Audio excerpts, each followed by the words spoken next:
Hello everyone, मैं हूं doctor Sanjeev Bharti, MBBS MD general medicine. और आज जो मैं टॉपिक डिस्कस करने जा रहा हूं यह है गैस के बारे में। जो लोग गैस से परेशान है तो उनको क्या करना चाहिए, क्या खाना पीना चाहिए, है ना, कैसे ट्रीटमेंट करवाना चाहिए, क्या दवा लेना चाहिए, कब जो है गैस्ट्रोएंटेरोलॉजी जो होता है, पेट के जो स्पेशलिस्ट डॉक्टर होते हैं उनके पास जाके कब इंडोस्कोपी करवाना चाहिए, ये सारा बात डिटेल में करेंगे। ये थोड़ा बड़ा थोड़ा लंबा वीडियो होगा, लेकिन अगर आपको सही जानकारी चाहिए तो इसको अच्छे से देखिए, ध्यान से देखिए। देखिए, गैस का जो समस्या है बहुत आम है। मरीज जो है क्या क्या लेके आते हैं, गैस का जो मरीज है वो बोलते हैं, पहला बोलते हैं, बहुत लोग सीधा बोलता है सर गैस बहुत होता है, यानी गैस उनको पता चल रहा है कि गैस बहुत हो रहा है, उसके कारण पेट में क्या है, पेट किसी का फूल जा रहा है, पेट फूल जा रहा है, किसी को डकार आ रहा है ना, जिसको हम लोग बोलते हैं बेल्चिंग हो रहा है, किसी को डिस्पेप्सिया हो रहा है। डिस्पेप्सिया मतलब खट्टा डकार होना, खाना नहीं पचना, इंडाइजेशन होना। कई ऐसा मरीज मिलता है हम लोग को, बोलता है सर गैस जो है दिमाग में चढ़ गया है। तो कई डॉक्टर जो है, जो मेडिकल न्यू स्टूडेंट है, वो उनको समझ में नहीं आता ये, वो उनको लगता है ये तो संभव ही नहीं है, गैस का कोई पाथवे नहीं है कि वो ब्रेन में चढ़ जाए। एक्चुअली में मरीज क्या कहना चाह रहे हैं वहाँ पे कि गैस के कारण वो रेस्टलेस हो गया। जब गैस बॉडी में कोई भी सिस्टम अगर गड़बड़ होगा तो अल्टीमेट इफेक्ट उनका होता है ब्रेन पे, यानी आदमी रेस्टलेस हो जाता है, बेचैन हो जाता है, परेशान हो जाता है। तो उसी को डिस्क्राइब करने के लिए वो लोग बोलते हैं कि हमको गैस दिमाग में चढ़ गया या नस में चढ़ गया। तो अगर आप डॉक्टर हैं, प्रैक्टिशनर है, तो आपको ये चीज़ समझना है, ये नहीं समझना है कि ये झूठ बोल रहे हैं। मरीज कभी झूठ नहीं बोलता है, हमेशा सच ही बोलता है, बस उनका कहने का तरीका अलग होता है। उनको एज ए डॉक्टर हम लोगों को समझने का ज़रूरत है। तो ये हुआ कि कंप्लेन लेके ये मरीज है। कई मरीज आएगा आपका कि बोलेगा कि सर गैस बहुत पास होता है, बहुत छूटता है गैस, किसी का जो आवाज़ दे के छूट रहा है, किसी का बिना आवाज़ दिए छूट रहा है, लेकिन गंध बहुत आ रहा है। तो ये जो गैस वाला जो पूरा समस्या है, सिस्टम है, ये क्यों लोगों को परेशान कर रहा है? गैस क्या जो बन रहा है सारा एबनॉर्मल है या नॉर्मल भी? गैस बनना बॉडी का एक जो है डाइजेशन का एक पार्ट है। क्योंकि आप पहले ये जानिए, पहले बेसिक बात एक बताते हैं कि मुंह से यानी ओट से लेके जहाँ हम लोग खाना ग्रहण करते हैं वहाँ से लेके लेट्रिन के रास्ते के बीच का जो लंबाई है ना, 8 मीटर का है। एक इंसान का जो आंत का लंबाई है वो मुंह से लेके पैखाना रास्ते तक जहाँ लेट्रिन निकल रहा है उसका लंबाई 8 मीटर है। और इस 8 मीटर में कहीं भी दिक्कत हो, है ना, तो आदमी को खाने से या पचाने से या गैस से, इससे रिलेटेड प्रॉब्लम होता है। तो इसके बीच में क्या आता है? मुंह आया, मुंह के बाद आ गया फेरिंग्स के बाद आता है इसोफेगस, जिसको फूड पाइप बोलते हैं। इसोफेगस के बाद आता है स्टमक यानी पेट के बाद आता है छोटी आंत के बाद आता है बड़ी आंत। छोटी आंत का भी 3 पार्ट है, फिर बड़ी आंत का भी 3 पार्ट है, फिर जाके लास्ट में जो है पैखाना रास्ते के द्वारा अनडाइजेस्टेबल जो फूड है ना, वो निकल जाता है, बाकी खून में एब्जॉर्ब हो जाता है। तो इस बीच में कहीं भी गड़बड़ी होगा तो आदमी प्रेजेंट करता है कि गैस हो गया। आदमी को किसी को बेल्चिंग हो रहा है, डकार हो रहा है, इंडाइजेशन हो गया, उसको भी बोलता है गैस हो गया। तो ये हुआ मरीज का कंप्लेन। अब बात करते हैं कि गैस का क्या क्या कारण हो सकता है। पहला जो कॉमन कारण है गैस का वो है एरोफेजिया। एरोफेजिया का मतलब, एरो का मतलब होता है हवा और फेजिया का मतलब खाना।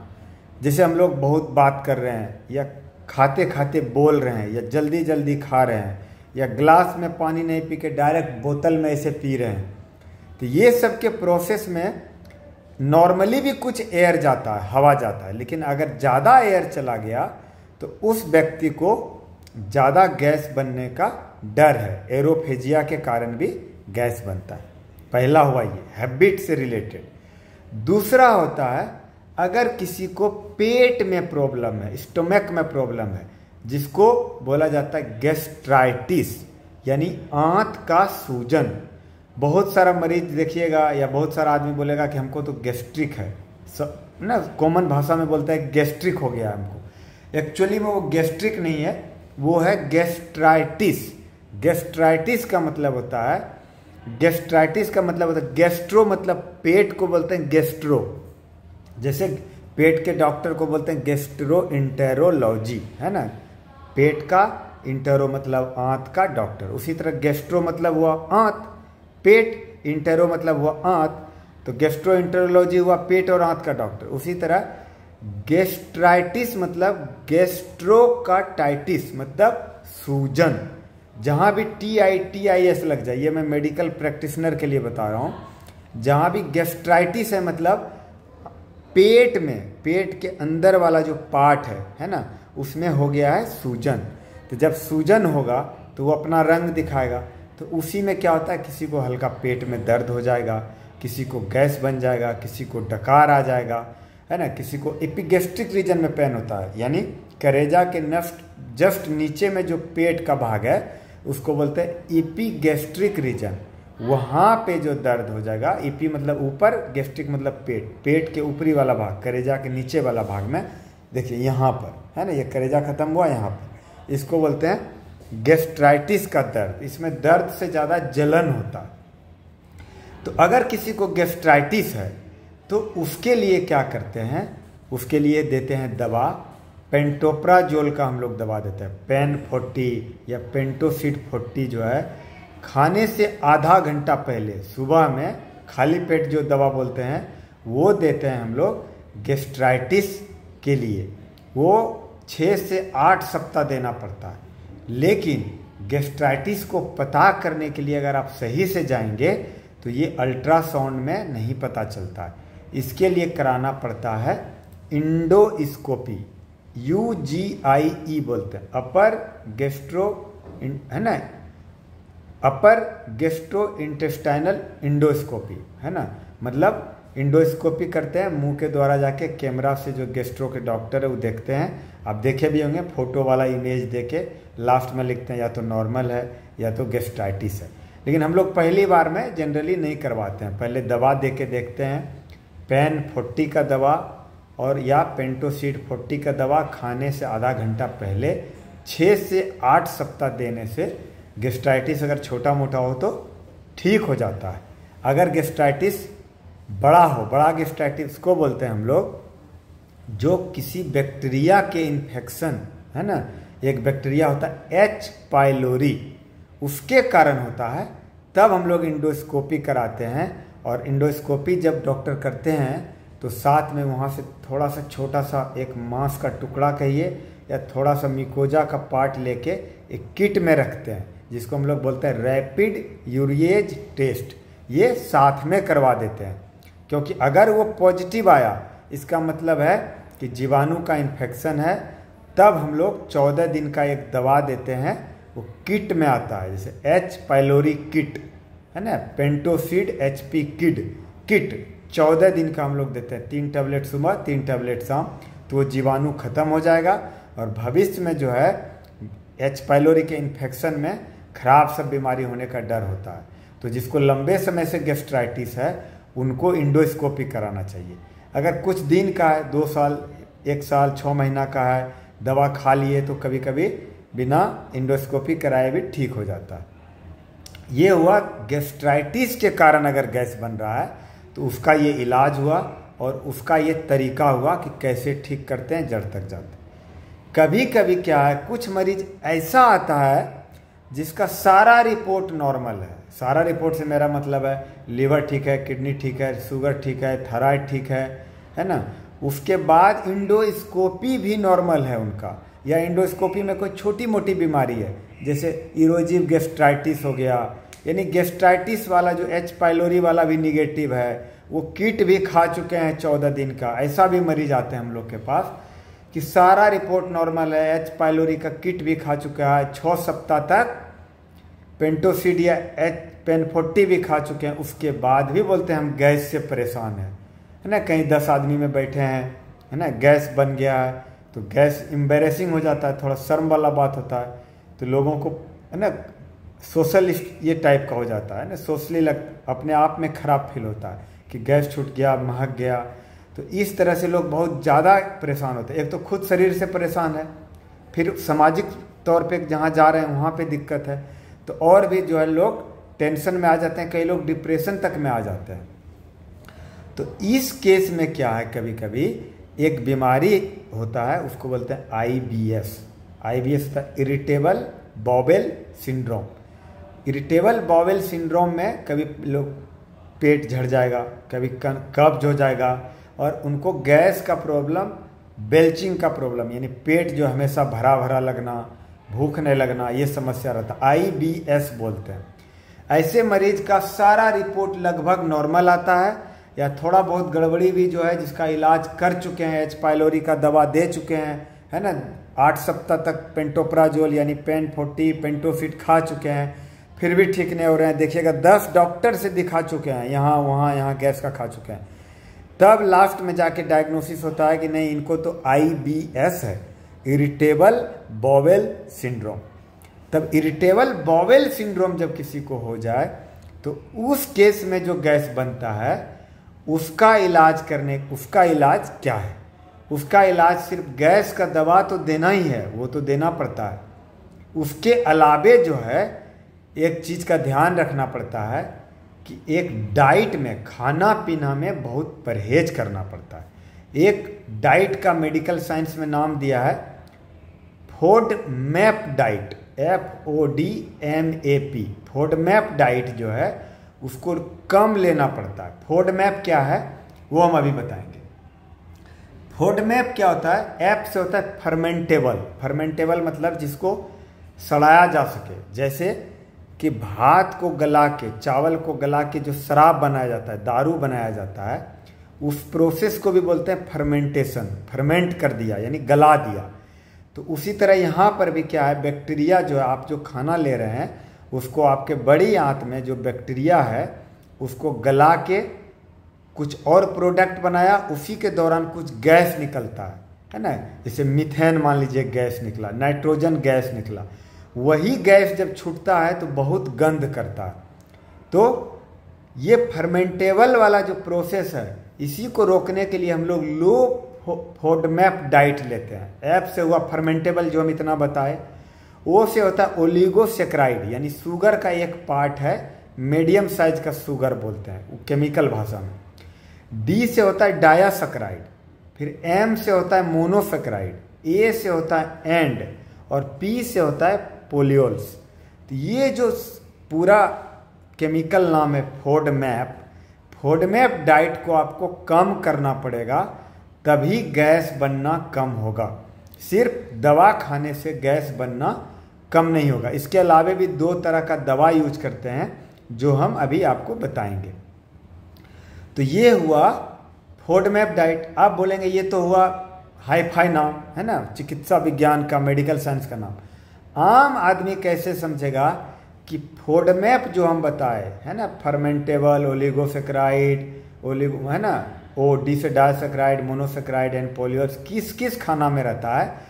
तो जो Harrison text book of medicine है उसमें एक लंबा लिस्ट दिया है, हम आपको एक बार दिखाना चाहेंगे। ये देखिए, ये Harrison text book of medicine है, ये किताब जो है ये Harrison text book of medicine है, और इसमें एक लंबा लिस्ट दिया है खाने का। ये देखिए, ये टेबल बनाया हुआ है, ठीक है ना। इसमें बहुत सारा दिया है, लेकिन इसमें कुछ कुछ जो इंडियन डाइट है, कुछ कुछ वेस्टर्न डाइट है ना, बाहर का है। तो जो इंडिया में हम लोग खाते हैं घर में, उसमें से कौन कौन सा खाना में ये सब खाना होता है ना, ये सब जो ओलिगोसेक्राइड, मोनोसेक्राइड, डायासेक्राइड होता है, जो हम अवॉइड करेंगे या कम, बंद करने नहीं बोला है, बोला लो कर दीजिए। अब संभव नहीं, सपोज करिए कि रोटी खाने से भी गैस बन सकता है ना, व्हीट बार्ली से भी होता है, लिस्ट में है। तो रोटी तो हम लोग बंद नहीं कर सकते हैं, है ना। तो रोटी हम लोग हैवी नहीं खाना है, खास करके रात में कि 5 रोटी खा लिए। रात में जब भी खाना है तो हमें 2 ही रोटी खाना है ना, 2 या 3 ऐसे खाना। हैवी खाना रात में ऐसे भी नहीं खाना चाहिए, खास करके अगर गैस बन रहा हो तो और क्या क्या चीज़ है, और क्या क्या चीज़ें मैं बताता हूँ। सेब, एप्पल में जो है, जिस आदमी को ज़्यादा गैस का बीमारी है, आईबीएस है, जिसको लो फोडमैप डाइट हम लोग बोल देते हैं मरीज को कि लो फोडमैप डाइट खाइए, और है ना डाइटिशियन के पास भेज देते हैं कि लो फोडमैप वाला लिस्ट दे दीजिए।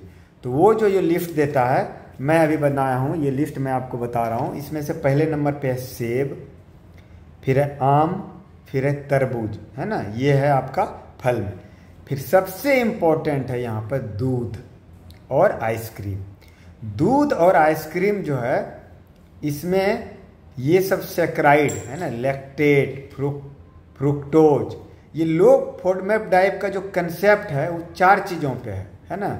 वो यही है जो हम अभी बता रहे थे, डायसैकराइड, मोनोसैकराइड। इस सब में क्या होता है ना, फ्रुक्टोज और लैक्टोज, फ्रुक्टन्स, पोलियोल्स, ये सब जो चीज़ होता है, ये केमिकल चीज़, ये सब जिसमें ज़्यादा पाया जाता है उसी में गैस बनता है। तो सेब में होता है ना, दूध में होता है, आइसक्रीम में होता है, इसमें किसी में फ्रुक्टोज है, जैसे दूध में क्या है, लैक्टोज ज़्यादा है। तो इंडिया में 100 में 50 आदमी को दूध नहीं पचता है। कितना भी वो दूध खाएगा उसको फिर गैस बनेगा, डकार आएगा, खास करके रात में खा ले तो। अगर आपको गैस थोड़ा बहुत बन रहा है दूध खाने से, तो आप रात में मत खाइए, दिन में खाइए, क्योंकि आप चलेंगे बुलेंगे काम करेंगे, पच जाएगा। अगर दूध खा के सो जाएंगे तो गैस बनेगा, क्योंकि 50% आदमी में लैक्टोज इंटॉलरेंस है। तो क्या करना है, तो आप क्या करिए, दूध का दही बनाइए, और दही का जो मक्खन है, छाली, उसको हटा दीजिए और सिर्फ प्योर दही खाइए। तो वो ना सिर्फ गैस को कम करेगा, बल्कि क्या करेगा, आपको उसमें गुड बैक्टीरिया होता है वो और आपको फायदा करेगा, वो और पचाने में मदद करेगा। एक कप ऑफ बैक्टीरिया बोला जाता है ना दही को। ये हो गया। इसके अलावे है बीट रूट। बीट रूट जो होता है, कई लोग खून बनने के लिए बीट रूट खाता है, उसमें भी गैस बनता है। अदरक और प्याज, जिस आदमी को ज़्यादा गैस का समस्या है, बहुत परेशान है, लंबे समय से है ना गैस का दवा खाए जा रहे हैं, उन लोगों के लिए है कि आप प्याज कम करिए, अदरक को कम करिए खाना से, है ना, सेब को कम करिए, और दूध को हटा दीजिए, बदले में दही खाइए, आइसक्रीम नहीं खाइए। फ्रुक्टोज, जो बाजार का जो जूस मिलता है, डिब्बा बंद जूस जिसमें फ्रुक्टोज रहता है, जो कोल्ड ड्रिंक है ना, वो सब यूज मत करिए। इसके अलावे है सब्जी में फूल गोभी। फूल गोभी का सब्जी में भी जो है गैस बनाने का क्षमता बहुत ज़्यादा है। इसके अलावा बहुत सारा डाइट है जो हम लोग यूज ही नहीं करते इंडिया में, तो उसके बारे में हम नहीं बताएंगे। ये हुआ, पहले हमने बताया जनरल, है ना, एरोफेजिया में है तो गिलास से पानी पीजिए, है ना, बैठ के पानी पीजिए, खाना खाने वक्त बातें मत करिए, ये हुआ। दूसरा बताए थे गेस्ट्राइटिस का इलाज, जिसमें कि पेनफोर्टी या पेंटोसिड 8 सप्ताह तक सुबह सुबह खा लीजिए, और खाना पीना में जो है तला, है ना, ज़्यादा गरम तला मसालेदार नहीं खाइए, और उससे भी कंट्रोल नहीं हो तो गैस्ट्रो डॉक्टर से मिलकर इंडोस्कोपी कराइए, अपर जीआई इंडोस्कोपी, और साथ में लिखिए RUT, रैपिड यूरिएज टेस्ट। अगर वो रैपिड यूरिएज टेस्ट पॉजिटिव आया तो HP किट, है ना, या पेंटोसिड HP किट आता है, उसको आप 14 दिन के लिए सुबह शाम खाइए। वो हम किसी और वीडियो में एक किट वाला भी बात करेंगे, कब खाना चाहिए, कब इंडोस्कोपी पर डेडिकेटेड बनाएंगे। अभी हम ओवरऑल बना रहे हैं। उसके बाद आता है सारा रिपोर्ट नॉर्मल है ना, अल्ट्रासाउंड नॉर्मल है, पेट में कोई पत्थर नहीं है, खाना पीना में भी परहेज है, इंडोस्कोपी भी नॉर्मल है, उसके बाद भी तो वो होता है IBS, जो हम बता रहे थे, इतना सारा परहेज, गैस का जो दवाई पेनफोर्टी या पेंटोप्राजोल। इस मरीज को आपको रिफागट टैबलेट देना पड़ता है, RIFAGUT, रिफागट 550 पावर का, सुबह शाम जो है 5 दिन ये दीजिए कम से कम, या आप 10-15 दिन भी दे सकते हैं अगर गैस ज़्यादा हो तो। ये हो गया रिफागट। इसके अलावे जो है गैस का कुछ कुछ और कारण है, डकार का, बेल्चिंग का, वो है हमारे हैबिट से रिलेटेड। जैसे बहुत सारा मरीज क्या करते हैं, लोग खाना खाए लेट गए। अगर आप खाना खाएंगे और लेट जाएंगे तुरंत, तो एक बीमारी होता है जिसका नाम है GERD। जी से हुआ गैस्ट्रो, है ना, ई से हुआ इंटेरो GER से रिफ्लक्स, है ना, गैस्ट्रो इसोफेजियल रिफ्लक्स डिजीज, यानी गैस्ट्रो पेट है नीचे में, उसके ऊपर है इसोफेगस। रिफ्लक्स का मतलब होता है उल्टा जाना, जो गैस खाना पीना नीचे जा रहा है इसोफेगस से पेट में जाना चाहिए, वो पेट से ऊपर आने लगा, रिफ्लक्स होना लगा, उल्टा चलने लगा। और डी से डिजीज मतलब बीमारी। तो GERD के कारण भी डकार आना, गैस आना, बेल्चिंग आना। लोग डाइजिन का, म्यूकेन जेल का सिरप पीते रहते हैं लेकिन हैबिट में चेंज नहीं करते हैं। तो अगर आपको GERD है तो आपको 2-3 काम करना है। पहला, आप ऐसे तो कहा जाता है 3 घंटा तक आपको खाने के बाद नहीं लेटना, यानी अगर आपको रात में 10 बजे सोना है तो आप 7 बजे ही खाना खा लीजिए। लेकिन अगर 3 घंटा संभव नहीं होता है तो कम से कम आप बेड पे जाने के 2 घंटा पहले खाइए। जैसे आप 9 बजे बेड पे सोने जा रहे हैं तो आप 7 बजे आपका खाना कंप्लीट हो जाना चाहिए। पानी वगैरह पी सकते हैं। दूसरा, चाय कॉफ़ी कम कर दीजिए। जैसे चाय कॉफ़ी अगर आप दिन भर में 4 बार पीते हैं तो 2 कर दीजिए, अगर 2 बार पीते हैं तो 1 कर दीजिए, है ना। बंद नहीं करना है, कम कर देना है। और मौका जब भी मिले तो आप थोड़ा टहल लीजिए, जब भी मौका मिले 10-15 मिनट टहल लीजिए। सुबह दिन में भी ज़्यादातर लोगों का दिन में आदत होता है 2-2:30 बजे 1:30 बजे खाना खाए और जाके लेट गए। अगर आपको GERD के कारण गैस है, गैस्ट्रो इसोफेजियल रिफ्लक्स डिजीज के कारण गैस है, तो आपको परेशानी होगा, डकार आएगा, बेल्चिंग आएगा, सिर्फ दवा से ठीक नहीं होगा, आपको परहेज करना पड़ेगा। और ओवरऑल अगर कोई आप जानना चाहते हैं कि गैस का इलाज कैसे करेंगे, तो ज़्यादातर लोगों को पता होता है कि पेंटोप्राजोल जो कंपोजिशन है, पेन 40 के नाम से दवा आता है, PAN 40 मतलब 40, या पेंटोसिड 40। आप सुबह सुबह नाश्ता के पहले खाइए, लेकिन अपने मन से सालों साल नहीं खाना चाहिए दवा, है ना। डॉक्टर का सलाह लेना चाहिए, क्योंकि बहुत लंबे समय तक अगर गैस का कोई दवा खाए तो बहुत सारी बीमारियां भी होती है, जिसमें से एक किडनी पे भी असर आया है रिसर्च में कि कोई बहुत दिन तक पेंटोप्राजोल खाते रहे किडनी पे भी असर होता है। तो कोशिश करिए, गैस के दवा तो खाना ही है कुछ दिन तक, 1-2 महीना, लेकिन जड़ में जाके बीमारी को ठीक करिए। और जितना बात हम बताए हैं ये सब करिए। और इसके बाद भी ठीक नहीं हो तो गैस्ट्रोएंटेरोलॉजी से मिलके एक अपर GI इंडोस्कोपी के साथ साथ रैपिड यूरिएज टेस्ट RUT जरूर करवाइए। अगर आपको मेरा वीडियो पसंद आ रहा है तो इसको लाइक, शेयर, सब्सक्राइब करिए, है ना। और किसी को ओपिनियन, बहुत लोग मैसेज करते हैं सर कहाँ मिल सकता है, तो अगर किसी को मिलना हो हमसे, है ना, तो आप IGMS पटना में न्यूरो विभाग, न्यूरो मेडिसिन का टिकट कटता है सरकार का। ऐसे डायरेक्ट जहाँ नियम नहीं है मिलने का, आप न्यूरो विभाग का टिकट कटाइए। न्यूरो मेडिसिन का 50 रुपये का पुर्जा कटता है, वो आके आप न्यूरो मेडिसिन जो OPD है वहाँ पे आप आके मिल सकते हैं, है ना, हमारा राय ले सकते हैं। थैंक यू सो मच बहुत सपोर्ट के लिए। मेरा पिछला वीडियो जो है इतना 9-10 हज़ार एक सप्ताह में व्यूज हो गया है और बढ़ते ही जा रहा है। ऐसे ही सपोर्ट के लिए बहुत बहुत थैंक यू। और शेयर ज़रूर करिए ताकि ज़्यादा से ज़्यादा लोग तक अवेयरनेस पहुँचे, है ना, और ज़्यादा से ज़्यादा लोग जो है सही टाइम पे डॉक्टर के पास भी पहुँचे, ताकि कोई ऐसा बीमारी नहीं हो जिसका इलाज ही नहीं हो। Thank you so much.